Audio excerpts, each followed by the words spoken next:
kasih. Oke, sebelum saya mulai pemaparannya, mungkin di sini ada yang lebih berpengalaman untuk dalam manajemen Olimpiade sekolah. Di sini kami hanya memaparkan uh, ini kita pengalaman dari pengalaman kita. Jadi kalau misalkan ada yang kurang atau ada yang salah, mohon bisa ditambahkan. Uh, Begitu saja sebelum saya mulai pemaparannya. Baik, pertama-tama di sini saya akan menyampaikan mengenai manajemen Olimpiade sekolah. Jadi bagaimana sekolah bisa berkontribusi dalam menyiapkan siswanya menghadapi KSN ya untuk sekarang, kompetisi sains nasional. Kurang lebih ini bisa dibagi menjadi 4 untuk manajemen Olimpiade sekolah ini. Yaitu ada dari awal sampai nanti terakhir setelah pelaksanaan Olimpiade. Baik, untuk langsung ke tahap pertama saja ya. Tahap pertama tentunya akan sangat membantu bagi sekolah jika dapat melakukan pencarian bakat. Jadi sekolah bisa mencari siswa-siswa yang unggul, yang potensial untuk mengikuti kompetisi sains nasional. Jadi sekolah bisa bisa mengunjungi sekolah dengan jenjang yang lebih rendah, misalkan dari kalau SMA mengunjungi SMP seperti itu, dan menawarkan program, melakukan tes, tentunya dengan menawarkan program beasiswa seperti itu, atau mungkin potongan harga. Ini mungkin tidak bisa diaplikasikan di semua sekolah, tapi ini akan sangat membantu bagi sekolah untuk menyiapkan siswa-siswa ini, menyiapkan tim sekolah untuk menghadapi KSN. Oke. Setelah melakukan pencarian bakat, ini dilakukan sebelum ini. Nah, setelah di awal tahun ajaran, sangat penting untuk sekolah-sekolah melakukan pembentukan tim Olimpiade sekolah. Jadi sekolah-sekolah mitra kami biasanya melakukan membentuk timnya di awal tahun ajaran seperti itu. Tahapannya mungkin saya bisa share beberapa. Yang pertama yaitu pengenalan programnya, itu pengenalan KSN, termasuk program-program yang akan dilakukan sekolah mengenai persiapan KSN ini. Pengenalan dilakukan kepada siswa-siswa baru beserta orang tua. Jadi orang tua dan siswa mengenal betul mengenai KSN, apa itu KSN, siswa seperti apa yang mengikuti KSN ini, dan apa aja yang perlu disiapkan, seperti itu. Setelah melakukan pengenalan program, tentunya bisa melakukan pendaftaran dan seleksi bagi siswanya.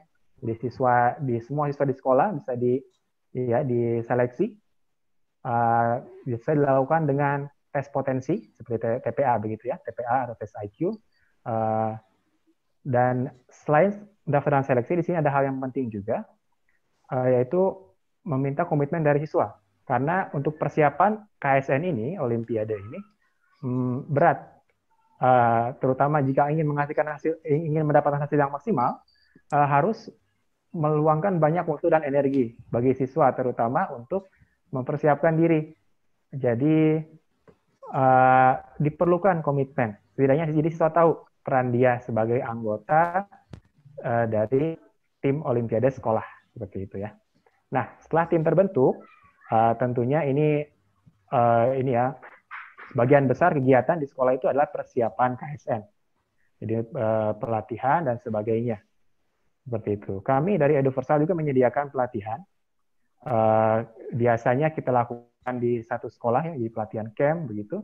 Di satu sekolah mitra kami. Ini pelatihan dari tahun lalu, tahun 2019, jadi sebelum COVID. Karena keadaan sekarang kami melakukannya dengan secara online dengan melalui Zoom meeting. Untuk yang sekarang. Baik, untuk pelatihannya apa saja sih yang bisa dilakukan? Pertama tentunya pelatihan, yaitu tutoring ya. Jadi jadi menjelaskan materi ke siswa. Pelatihan ini bisa bisa dari eksternal. Jadi sekolah meminta lembaga dari luar untuk melakukan pelatihan.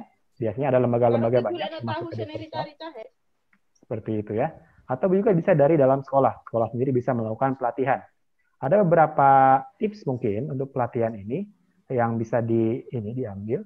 Pertama-tama, karena materi OSN itu berat dan banyak begitu, sangat membantu jika pelatihan diadakan dari awal, dari jauh sebelum pelaksanaan KSN. Lombanya KSN normalnya sih sekitar Februari ya, akhir Februari, awal Maret di semester kedua. Jadi tipsnya itu bisa melakukan pelatihan di awal awal tahun ajaran lebih baik seperti itu. Program kami juga dari Eduversa kita lakukan pelatihan di pertengahan bulan Agustus. Kita sudah mulai. Pelatihan dilakukan dari awal dan secara berkala. Ini sangat membantu bagi siswa. Jadi nggak kaget ya siswanya, jadi hanya beberapa minggu saja latihan, normalnya seperti itu ya. Tapi ini dari awal siswanya sudah mengetahui materi semua, baru mungkin nanti sebelum KSN-nya tinggal pematangan seperti itu. Untuk sistem pelatihannya mungkin nanti Pak Fendi, pembicara selanjutnya, bisa menjelaskan lebih rinci. Baik, selain pelatihan, tipikal anak-anak yang juara di KSN itu adalah anak-anak yang punya inisiatif untuk belajar sendiri. Jadi ini juga penting sebenarnya untuk menyediakan waktu bagi anak. Jadi anak juga tidak dikasih pelatihan terus-menerus. Anaknya diberi waktu untuk dia belajar sendiri. Bisa berupa ya diberi slot waktu bagi anak untuk belajar, untuk menentukan materi sendiri, seperti itu.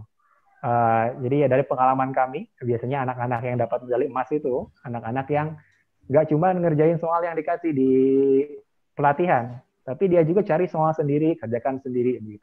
Kalau ada pertanyaan, tanyakan ke guru, ke tutor-tutor. Seperti itu. Jadi anak-anak yang punya inisiatif ini berpengaruh sekali saya lihat dari pengalaman kami. Seperti itu. Tapi tentunya ini belajar mandiri harus terpantau oleh sekolah. Jadi tidak cuma dibiarkan saja, mungkin sekolah bisa meminta meminta progres, laporan progres anak-anaknya. Bulan ini materi apa yang dipelajari, berapa soal yang sudah diberi, yang sudah dikerjakan, seperti itu. Oke, selain itu ada yang penting lagi, selain persiapan secara akademis juga, bimbingan dan motivasi. Karena berat ya untuk belajar ini Olimpiade begitu. Perlu jadi motivasi anak-anak, siswa kita perlu dijaga. Dijaga bagaimana caranya bisa dengan mengadakan bimbingan dan motivasi secara berkala. Sebulan sekali, misalkan anak-anaknya diberikan seminar atau diikutkan ke seminar-seminar yang menjaga motivasi belajar mereka tetap tinggi, seperti itu. Baik. Ini untuk pelaksanaan KSN kami lewat saja karena itu teknis ya. Jadi langsung saja ke pasca KSN. Setelah KSN, setelah anak-anaknya mengikuti KSN, bagusnya kalau misalkan dapat medali, apa aja yang bisa sekolah lakukan. Ini masih ada langkah-langkah yang tidak boleh dilupakan. Pertama, ya ini contohnya ya dari sekolah kami, mitra kami. Pertama, tentunya hasil kerja anak-anak perlu diapresiasi, baik itu yang dapat medali di nasional maupun yang enggak, itu tetap. Jadi setidaknya perjuangan mereka, jerih payah mereka tetap harus diapresiasi, bisa dengan memberikan penghargaan dari sekolah atau memberikan hadiah dan lain sebagainya seperti itu ya. Selain apresiasi, ini terutama bagi siswa yang mendapatkan prestasi begitu, grup alumni. Jadi tidak memutuskan hubungan kepada siswa alumni Olimpiade yang sudah lolos. Memang biasanya di setiap sekolah sudah ada alumni ya, sudah ada grup alumni. Cuman mungkin akan lebih baik jika ada khusus buat Olimpiade grup alumni. Karena ini kan sangat membantu, terutama di sini. Jadi dari alumni sekolah bisa melakukan kerjasama.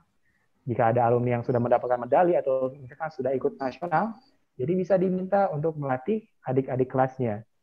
Ini sangat membantu bagi sekolah. Karena salah satu tutor yang efektif itu tutor yang biasanya alumni yang sudah pernah ikutan KSN sebelumnya. Seperti itu. Baik, itu saja dari saya. Pemaparannya secara umum ya, nanti untuk detailnya mungkin bisa lewat pertanyaan. Untuk sekarang, cukup sekian dari pemaparan manajemen Olimpiade Sekolah. Mungkin selanjutnya saya berikan saya persilahkan kepada Saudara Fendi untuk melanjutkan pemaparan mengenai karakteristik pengajaran Olimpiade.